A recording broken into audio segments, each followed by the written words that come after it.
Okay, hallelujah. Hallelujah. Mi ò gbóhùn hallelujah, mo ní okay, hallelujah. Hallelujah. A fi ọpẹ́ fún Ọlọ́run nítorí tí ó ṣeun. We appreciate the Lord for His good, and His mercies endureth forever. A dúpẹ́ nítorí pé ó wà pẹ̀lú wa. We appreciate that He's been with us. A dúpẹ́ pé ògo Ọlọ́run farahàn. We appreciate that the glory of the Lord manifests in our lives. A dúpẹ́ pé ìyanu rẹ̀ ń ṣẹlẹ̀. We appreciate that His wonders has never departed from our lives. A dúpẹ́ pé ó tún fún wa ní ìtíṣe ògo rẹ̀ láti jí láti gbápá láàárọ̀ yìí. We appreciate Him for He has given us the glory of waking up this morning healthy and alive. Ògo ni fún Ọlọ́run lókè ọ̀run. Glory be to God in the highest. Ọmọ Ọlọ́run mo wí pé ògo ni fún Jésù Kristi lókè ọ̀run. Glory be to God in the highest. Nínú wákàtí ojú rere lówùúrọ̀ yìí. In today's segment of Our Favor, Ọ̀rọ̀ ṣókí tí mo fẹ́ bá ọ sọ láàárọ̀ yìí. I have come to you with just a short word, Òun ni mo sọ wípé Olúwa ṣíjú àánú rẹ̀ wò mí. which is, O Lord, look upon me with your mercy. Olúwa ṣíjú àánú rẹ̀ wò mí. O Lord, look upon me with your mercy. A ní Olúwa ṣíjú àánú rẹ̀ wò O mí. Lord, look upon me with your mercy. Bí Ọlọ́run bá ṣíjú àánú wo ènìyàn. If the Lord look upon a human with His mercy, Gbogbo nǹkan tí wọ́n wí pé kò lè ṣe lé ò máa ṣe. all things that seem impossible will just become possible. Bí Ọlọ́run bá ṣíjú àánú wo ènìyàn. If God look upon a man with mercy, Yóò wá ìṣòro rẹ̀ yóò ti sọnù. will search for his problems without finding them anymore. Bí Ọlọ́run bá ṣíjú àánú wo ènìyàn. If God look upon someone with His mercy, Bí ò lówó lọ́wọ́ á sì máa jẹun àjẹyó. if he isn't rich, he's going to feed bountifully. Bí Ọlọ́run bá ṣíjú àánú wo ènìyàn. If God look upon a man with His mercy, Nígbà tí ọ̀pọ̀lọpọ̀ bá ń sọ pé kò sí òun yóò sì máa ní ànító. when people are lamenting, he's going to be lavishing. Bí Ọlọ́run bá ṣíjú àánú wo ènìyàn. When God looks upon man with mercy, Níbi tí ọ̀pọ̀lọpọ̀ ti ń padà sẹ́yìn. when people are moving backwards, Òun yóò sì máa lọ síwájú. he's just going to step forward. Bí Ọlọ́run bá ṣíjú àánú wo If God ènìyàn. looks upon man with mercy, Ògo Ọlọ́run yóò sì máa farahàn. and the glory of God will manifest into such person's Bí life. Ọlọ́run bá ṣíjú àánú wo ènìyàn. If God looks upon someone with mercy, Gbogbo ilé rẹ̀ yóò sì kún fún ayọ̀. his household will be full of joy. Ògo ni fún Ọlọ́run lókè ọ̀run. Hallelujah. Mo wí pé ògo ni fún Jésù Kristi lókè ọ̀run. Hallelujah. Mo máa fẹ́ kí ènìyàn kan kó bá mi ka Bíbélì. I want somebody to read the Bible for me. Mo fẹ́ kí ẹnìkan kó jọ̀ọ́ kó bá mi ka Bíbélì. Someone open the Bible for me. Mo fẹ́ ká ka Bíbélì ìwé Ẹ́xódù The book of Exodus, orí 12 chapter 12, láti ẹsẹ̀ ìkarùndínlógójì from verse 35 lọ sí ìkẹrìndínlógójì. to 36. Lẹ́ẹ̀kan sí ìwé Ẹ́xódù The book of Exodus, orí 12 chapter 12, ẹsẹ̀ ìkarùndínlógójì from verse 35 lọ sí ìkẹrìndínlógójì. to verse 36. Bọ́ síwájú kó kà á kí n gbọ́. Àwọn ọmọ Ísírẹ́lì sì ṣe gẹ́gẹ́ bí ọ̀rọ̀ Mósè. wọ́n sì béèrè ohun èlò fàdákà Wọ́n béèrè ohun èlò fàdákà. àti ohun èlò wúrà Aha, àti aṣọ lọ́wọ́ àwọn ará Egypt. yes, 36. Olúwa sì wí fún àwọn ènìyàn náà ní Olúwa sì fún àwọn ènìyàn náà ní ojú rere Olúwa fún àwọn ènìyàn náà ní ojú rere ní ojú ará àwọn Íjíbítì. lójú àwọn ará Egypt. Bẹ́ẹ̀ ni wọ́n sì fún wọn ní ohun tí wọ́n béèrè. Ọ̀rọ̀ Ọlọ́run lélẹ̀ kí Olúwa kó bùkún fún ọ̀rọ̀ rẹ̀. Bí Ọlọ́run bá ṣíjú àánú wo ènìyàn, If God look upon man with mercy, yóò dúró tì í. he will stay with him. Má gbàgbé bí àwọn ọmọ Ísírẹ́lì ṣe dé ilẹ̀ Egypt. Do not forget when the children of Israel got to Egypt, Má gbàgbé pé wọ́n jẹ ìyà wọ́n sì jẹ ewé ọ̀yá. do not forget that they kept them into slavery and they suffered a lot. Wọ́n rí ìnira wọ́n sì rí ìpọ́njú. They were very uncomfortable and afflicted. Gbogbo àwọn ìgbésẹ̀ wọn ló ní ìyí tí ń ṣe ìnira nínú. All their steps were very uncomfortable. Ṣùgbọ́n ọmọ Ọlọ́run, But children of God, nígbà tí Olúwa ṣíjú àánú wò wọ́n, when the Lord looked upon them with mercy, ó rán Mósè àti Árónì sí wọn. He sent Moses and Aaron unto them. Ó ní kí wọ́n lọ gbà wọ́n kúrò nínú ìyí tí ń ṣe ìnira. He asked them to deliver the children of Israel Wọ́n lọ gbà wọ́n kúrò nínú ìnira. to deliver them from their slavery. Nínú ìwé tí ṣe Exodus 14:13 again. In the book of Exodus chapter 14 verse 13. Inú ìwé Exodus 14:13. The book of Exodus chapter 14 verse 13. Nínú ìyí tí ṣe ìwé Exodus 14:13. Exodus 14:13. Ó kà báyìí wípé ẹ gbóhùn sókè mà. Mósè wí fún àwọn ènìyàn náà pé ẹ má bẹ̀rù, ẹ dúró jẹ́, ẹ rí ìgbàlà. May God bless you. Amen. Mósè wí fún wọn pé kán má bẹ̀rù. Moses told them not to be Torí afraid. pé Mósè nínú tíṣe ẹ̀mí rẹ̀ ó ti rí pé àánú Olúwa wà pẹ̀lú wọn. Because Moses in his mind is seen it with them that the Nígbà Spirit tí of wọ́n God wá is with them. kúrò ní ìtíṣe ilẹ̀ Egypt And tán, when they left Egypt, tí wọ́n rí pé àwọn Ísírẹ́lì tún ń lépa wọn, and àwọn they saw that Egypt ń lépa the wọn, Egyptians are after them again, Mósè sọ fún wọn pé kán má bẹ̀rù, Moses told them not to be afraid. kán má bẹ̀rù. Not to be afraid. In fact, wọ́n ti ń bẹ̀rù, In fact, they were frightened. wọ́n ti ń sọ̀rọ̀ òdì. They were blaspheming Màmá against ẹsẹ̀ God. tí ẹ kà yẹn, ẹ lọ sí ìtíṣe 14 sí 15.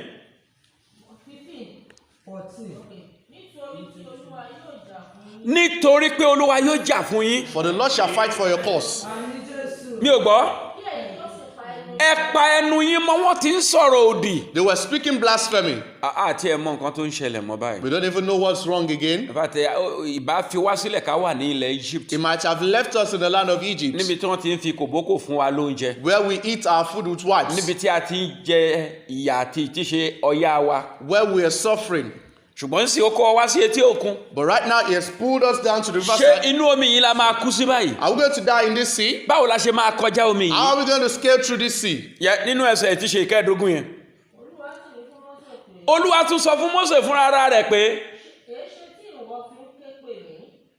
ní àwọn ìgbà kan wà, At sometimes, àwọn àdúrà tá a ti gbà sẹ́yìn the prayers we've prayed for a long time ni ó máa fi ìtíṣe àánú àti ojú rere hàn wá. will be manifesting in true favor and mercy. Ìyẹn ló ṣe dára pé ọmọ Ọlọ́run gbọ́dọ̀ máa gbàdúrà. That is why, children of God, you need to always pray. Àwọn ìṣòro kan wà tẹ́ pé ènìyàn ò ní lè lanu gbàdúrà mọ́. Some problems will just occur and you don't even have the mouth to pray. Àwọn ìnira kan wà tẹ́ pé ènìyàn ò ní lè lanu gbàdúrà. Some inconvenience will just show up and you don't have to pray. Tẹ́ pé kàkà kó máa gbàdúrà, That instead of you to pray, omijé ni yóò máa jábọ́ lójú rẹ̀. start shedding tears. Ṣùgbọ́n nínú àwọn àdúrà tó ti gbà sẹ́yìn But out of the prayers you've prayed for a long ni time, Ọlọ́run yóò ti mú ìtíṣe nínú àdúrà náà. and God is going to manifest from such Yóò prayers sì fi ṣe ní ojú rere. through His favor. Ọlọ́run sọ fún Mósè, God told Moses, ìwọ fúnra rẹ ò nídìí láti pè mí. you yourself, you don't need to call upon me. Ohun tí mo sọ tí mo ṣèlérí ni. This is my promise. I've Mo made sì ti it. sọ pé wọ́n ò mú ìlérí yìí ṣẹ. And I said my promise, I'm going to bring it into reality. Ẹ tẹ̀síwájú. Move forward. Ẹ tẹ̀síwájú. Move forward. Sọ fún wọn pé kí àwọn ọmọ Ísírẹ́lì kan panu mọ́. Tell the children of Israel to keep their mouth shut. Ìwọ fúnra rẹ panu mọ́, má pè You mí mọ́. yourself, do not call upon me Mo anymore. ti bá yín sọ̀rọ̀, ẹ tẹ̀síwájú. I have spoken unto you. Move forward. Sórí tó pé Ọlọ́run ti sọ fún ọ pé ó tẹ̀síwájú lọ́dún yìí. Because the Lord has told you, you move forward this year. Ohun gbogbo tí ìbá lè wà nínú iwájú rẹ. Anything that is standing as an obstacle Ohun before gbogbo you, tí ìbá lè wà nínú ayé rẹ. anything in your life Èyí tó ń yọ ọ́ lẹ́nu. that is disturbing you, Èyí tí kò jẹ́ kó rójú ráyè sí Ọlọ́run that has rẹ. not allowed you to serve your Lord, Má bẹ̀rù, do not fear. má bẹ̀rù. Do not fear. Ṣùgbọ́n tẹ̀síwájú. But move forward. Olúwa yóò ṣe ojú rere àánú wò The ọ́. Lord shall look upon you with favor and mercy. Olúwa yóò ṣe ojú àánú rẹ̀ wò The ọ́. Lord shall look upon you with mercy. Wàá sì rí ògo àti ayọ̀ gbà lọ́wọ́ And Ọlọ́run. the glory of God shall manifest in your life. Wàá sì rí ìdùnnú àti ìbùkún gbà lọ́wọ́ And the Ọlọ́run. joy of the Lord shall be your portion. Nínú ìtíṣe nínú Bíbélì náà láti gbọ́. Also in the Bible we've heard, Ó ń pé ọmọ Táṣíṣì àti Ṣébà yóò mú ọrẹ wá. it said the king of Tash and Sheba will bring their gifts. Nínú ìtíṣe ìwé, mo wà nínú ìwé orin Dáfídì 72:10. Psalm 72:10. Ìwé Dáfídì 72:10.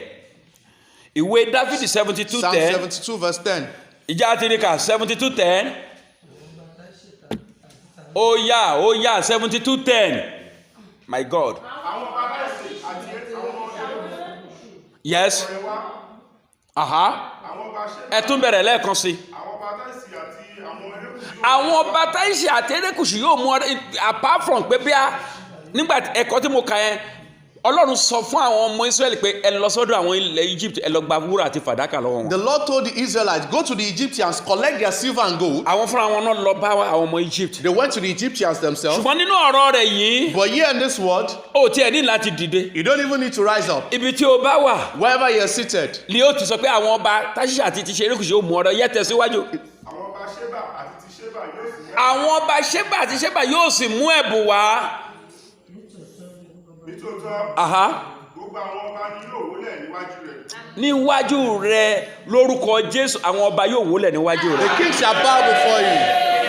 ó ti tó ọmọ ọlọ́run nǹkan tí mo ń sọ fún ọ lówùúrọ̀ yìí rèé. Children of God, what I'm trying to say this morning is this. bí ọlọ́run bá ṣíjú àánú wò If the ọ́. Lord look upon you with mercy, mo ní tí ọlọ́run bá ṣíjú àánú wò if the ọ́. Lord look upon you with mercy, o ní láti sáré mọ́tò kọlù you don't need kẹ̀kẹ́. to run helter skelter. bí ọlọ́run bá ṣíjú àánú wò If the ọ́. Lord look upon you with mercy, o ní láti máa fi ìtíṣe ara rẹ ṣẹlẹ́yà fún ara you rẹ. don't need to put yourself to shame anymore. ọ̀pọ̀ ló wo ara rẹ̀ ní ìtíṣe àárọ̀ kùtùkùtù. Some people take a look at themselves early in the ṣé morning ìgbé ayé ni mo dẹ̀ ń gbé yìí ṣá. and just say, am I living a good life? àwọn èèyàn kan ló sọ bẹ́ẹ̀ fún. People are not telling you this. òun fúnra ẹ̀ ló ń sọ fún ara rẹ̀. You're telling yourself. ó wo ara rẹ̀. You looked at yourself. ṣé ìgbésí ayé ni mo ń gbé yìí ṣá. Is this a life? ẹnu ara rẹ̀ ló fi ń sọ bẹ́ẹ̀ sọ ara With rẹ̀. your mouth. ṣùgbọ́n tí ọlọ́run bá ṣíjú àánú wò ọ́. But if the Lord look upon you with mercy, ó nídìí láti lẹ̀ tí máa fi ẹnu burúkú sọ̀rọ̀ sí ara you rẹ̀. don't even need to say bad things about yourself bí àwọn anymore. èèyàn fúnra ara wọn bá ń fi ẹnu burúkú sọ̀rọ̀ sí ọ. If people are saying bad things about you already, wàá kàn máa fi wọ́n ṣe ẹlẹ́yà you ni. just mock them. ẹni tí ò ṣiṣẹ́, He that does not work, ẹni tí ò lówó, he that is not rich, ẹni tí ò tiẹ̀ ní ìtíṣe àwọn nǹkan tó gbé pamọ́ fún he ara does rẹ̀. not even have any investment. bí ọlọ́run bá ṣíjú àánú wò ọ́ ní àárọ̀ kùtùkùtù yìí, If the Lord take a look upon you with mercy this early morning, orúkọ rẹ yóò yí padà. your name is going to change. a ó rí ọlọ́run nínú ayé rẹ. And the glory of God will manifest in kí your ni mo life. tilẹ̀ ń sọ? What am I trying to say? ohun tí mo ń sọ ni pé bí ohun tí o ní láti máa bèrè ní gbogbo ìgbà What you need to ask for all the time ni is kí olúwa ṣíjú àánú for wò ọ́. the Lord to be merciful to you. nínú ilé rẹ kí olúwa kó ṣíjú In àánú your wò ọ́. homes, the Lord merciful to you. nígbà tí o bá jáde kí ọlọ́run kó ṣíjú àánú While wò ọ́. going out, the Lord look upon you with bí mercy. olúwa bá ṣíjú àánú wò If ọ́, the Lord is merciful to you, ohun gbogbo yóò máa ṣe déédéé. all things will go accordingly. ọmọ ọlọ́run láàárọ̀ yìí, Children of God, this morning, the olúwa yóò ṣíjú àánú wò ọ́. Lord shall be merciful to you. olúwa yóò ṣíjú àánú wò The ọ́. Lord shall be merciful to you. kí ló ń wá? What are you looking for? kí ló ń béèrè fún? What are you requesting? olúwa yóò ṣíjú àánú wò The ọ́. Lord shall be merciful to you. olúwa yóò ṣíjú àánú wò The ọ́. Lord shall be merciful to you. ẹ gbọ́ ẹni àwọn ènìyàn wọ̀nyí. Listen, children of God, níbi tí àwọn ènìyàn mìíràn wà tó ti ń ta ọjà, where about 4 people are selling their wares, ẹ̀yìn ilé ló wà. he is at the backyard, àwọn ọ̀pọ̀lọpọ̀ sì wà níwájú tíṣe ìta. and a lot of people are bí outside. ọlọ́run bá ṣíjú àánú wò ó, If the Lord look upon you with mercy, wọ́n á fi àwọn tó wà níta sílẹ̀, they'll leave the people outside wọ́n á sì lọ sí ìkọ̀kọ̀ láti lọ rajà lọ́wọ́ and rẹ̀. go into the hidden place and buy from him. wọ́n á fi àwọn tó wà ní gbangba sílẹ̀, They'll leave those that are outside wọ́n á lọ sí ìtíṣe ìkọ̀kọ̀ láti lọ rajà lọ́wọ́ and rẹ̀. go to him in the hidden and nígbà tí buy. àwọn tó wà ní gbangba tí wọ́n ń sọ pé kò tilẹ̀ yé àwọn mọ́, When people in the open are saying they don't even understand àwọn anymore, ò rọ́jà tà mọ́, they can't sell their products òun tó anymore. wà ní ìkọ̀kọ̀ He that is in the hidden yóò máa ṣọpẹ́ sí ọlọ́run. will be giving thanksgiving to the mọ́mì yìí Lord. dáàdi yìí ṣe gbọ́ ohun tí mo sọ. Mommy, daddy, do you understand what I'm láàárọ̀ yìí, This morning, ọlọ́run yóò ṣíjú àánú wò the ọ́. Lord shall be merciful to you. ọlọ́run yóò ṣíjú àánú wò The ọ́. Lord shall be merciful to you. ọlọ́run yóò ṣíjú àánú wò The ọ́. Lord shall be merciful to you. nígbà tí ọlọ́run ṣíjú àánú wò Hánà, When the Lord was merciful unto ó Hannah, fún ní Samuel. he gave her Samuel. nígbà tí ọlọ́run ṣíjú àánú wò Sarah, When the Lord was merciful to Sarah, ó fún ní Isaac. he granted her Isaac. bí ọlọ́run bá ṣíjú wò àgàn, If the Lord is merciful to a barren woman, yálà kó bí ẹyọ kan yóò bí méjì tàbí mẹ́ta, whether 1, 2, or 3, olúwa yóò ṣíjú àánú the wò ọ́. Lord shall be merciful to bí ọlọ́run bá ṣíjú àánú wò ọ́, you. If the Lord is merciful to you, gbogbo àwọn ẹni tó ti fi ẹnu wọn yẹ̀yẹ́ ayé rẹ, all the people who have mocked you, gbogbo wọn ni ọ̀run máa fi tíṣe ẹnu wọn sọ̀rọ̀ ayẹyẹ rẹ. all of them will celebrate you. olúwa yóò ṣíjú àánú wò The ọ́. Lord shall be merciful to you. mo ní olúwa yóò ṣíjú àánú The wò ọ́. Lord shall be merciful to you. ṣùgbọ́n kí olúwa tó lè ṣíjú àánú wò But ènìyàn, before the Lord can do that, ìwọ náà o gbọ́dọ̀ gbọ́ràn, you need to be obedient. o gbọ́dọ̀ ṣe ohun tí ọlọ́run You fẹ́. need to do the will of the ẹni tí Lord. ọlọ́run máa ṣíjú àánú wò He that the Lord is going to be merciful to kì í ṣe ẹni tó yẹ kó máa jigiri nínú ẹ̀ṣẹ̀ ní gbogbo ọjọ́. is not one who is going to be relinquishing in sin. kì í ṣe ẹni tó yẹ pé ẹni tí ọlọ́run kọ́kọ́ ṣíjú àánú wò ó mú igi ó gbé dí ọ̀nà irú ẹni bẹ́ẹ̀. It's not the person who's going to be an standard as obstacle for the other person. má ṣe jẹ́ ìtíṣe olùdíwọ́ fún ènìyàn. Do not be an obstacle for the other person. jẹ́ ẹni tó ń ṣe àánú. Be someone who is also merciful. máa gbàdúrà ní gbogbo ọjọ́. Pray at all times. máa gbàdúrà ní gbogbo ògbà. Pray always. ọlọ́run yóò ṣíjú àánú wò And the ọ́. Lord shall be merciful to you. olúwa yóò ṣíjú àánú The wò Lord ọ́. shall be merciful to you. olúwa yóò ṣíjú àánú The wò Lord ọ́. shall be merciful to you. wàá rí ojú rere You'll ọlọ́run. find the favor of the Lord. wàá rí ìgbéga You'll ọlọ́run. find the Lord's elevation. ìbùkún ọlọ́run yóò sẹ̀lé ọ lórí. and the shower of blessing shall rain upon you. Ìbùkún Olúwa yóò sẹ̀lé ọ nínú. The shower of blessing shall rain upon Nítorí you. pé o ò ní wà lójú kan náà. Because you shall not be the same Àwọn anymore. ọmọ Ísírẹ́lì tẹ̀síwájú. The children of God move forward. Ìwọ náà yóò tẹ̀síwájú You nínú shall ọlá. also move forward in wealth. Wàá tẹ̀síwájú nínú ìbùkún. You move forward in blessing. Wàá tẹ̀síwájú nínú ògo. You move forward in glory. O ò ní wà lójú kan You will náà. not be in one position. Mo ní o ò ní wà lójú kan You shall not náà. be stagnant. Ìyanu Ọlọ́run yóò sì ṣẹlẹ̀ And sí the ọ. wonders of God shall happen in your Agbára life. Ọlọ́run yóò sì fara hàn. And the power of the Lord shall manifest. Nínú Bíbélì, In the Bible, ó ní àwọn ọmọ Ísírẹ́lì ti pẹ́ jù nínú ìwé Deuteronomy. it said the children of Israelites in the book of Deuteronomy Ó ní ẹ ti pẹ́ lórí òkè yìí tó. have stayed too long on this mountain. Nítorí náà ẹ tẹ̀síwájú. And so because of this, move forward. Mo ń sọ fún ọmọ Ọlọ́run láàárọ̀ yìí. I'm telling you, children of God, Ìwọ this náà ti morning, pẹ́ nínú ìṣẹ́ tó. that you have relinquished in poverty O a ti lot. pẹ́ nínú òṣì tó. You have relinquished in poverty O too ti pẹ́ much. nínú ìnira You tó. have been so much in O ti pẹ́ comfortable. nínú wàhálà You tó. have been so much in trouble. O ti pẹ́ nínú àgàn tó. You have been so much barren. A tẹ̀síwájú. Move forward. Tẹ̀síwájú. Move forward. Tẹ̀síwájú. Move forward. Tẹ̀síwájú. Move forward. Tẹ̀síwájú. Move forward. Olúwa yóò ṣíjú àánú wò The ọ́. Lord shall be merciful to Ó you. ṣetán láti ṣíjú àánú wò The ọ́. Lord is merciful to Níbi tí you. ọdún kù láti parí In yìí. this remaining part of the Bí year, Ọlọ́run bá ṣíjú àánú wò if the ọ́. Lord is merciful unto you, Ògo rẹ̀ sì lè farahàn. your glory can still reveal Ìbùkún itself. Ọlọ́run sì lè farahàn nínú And the ayé blessings rẹ̀. of God can still manifest Mo in ń your sọ life. fún ọmọ Ọlọ́run. I'm telling you, children of Ìwọ ò God, ní jìyà mọ́. you shall not suffer anymore. Ìwọ ò ní ṣìṣẹ́ mọ́. You shall not be poverty. Ògo àti ẹwà Ọlọ́run yóò farahàn. And the glory of God shall manifest. Nígbà tí ìtíṣe Ọlọ́run sọ fún àwọn ọmọ Ísírẹ́lì. When the Lord told the Israelites, Ẹ gba wúrà àti fàdákà lọ́wọ́ àwọn ọmọ Egypt. collect gold and silver from the Ohun tó ń Egyptians. sọ fún wọn ni pé ẹ ò lè jẹ ìyà tí ẹ jẹ títí kẹ̀dẹ̀ lọ lọ́wọ́ òfo. What the Lord is trying to tell them is that you can't suffer so much and go in vain. Ẹ jìyà títí. You have suffered so Ẹgbàá ni long. wọ́n fi ń fún yín lóúnjẹ. You were given food with wives, Nínú oòrùn, nínú òjò, in the sun, in the rain, nínú ìṣẹ́, nínú ìnira. in poverty and uncomfortable. Nítòótọ́ òun ti sọ fún yín pé kẹ́ ẹ lọ sí ti ṣe ilẹ̀ ìlérí. Though he has told you to move to the promised land, Òun ò fẹ́ kí wọ́n lọ lọ́wọ́ òfo. but he doesn't want them to go just So like nítorí náà ó that. sọ fún Mósè. And because of that, he told Moses, Sọ fún àwọn ọmọ Ísírẹ́lì. tell the Israelites, Jẹ́ kí wọ́n lọ gba ìtíṣe wúrà. let them go and collect their Jẹ́ kí wọ́n gold gba fàdákà and their silver lọ́wọ́ àwọn ọmọ Egypt. from the Egyptians. Wọ́n sì gbà á. And they collected Nígbà it. tí wọ́n béèrè, And when they wọ́n rí asked, ojú rere ní ọwọ́ àwọn ọmọ Egypt. they received favor from the Israelites. Wọ́n náà yóò rí ojú rere. And you shall receive favor also. Nínú wákàtí mu ni ó rí ojú rere. You shall receive favor.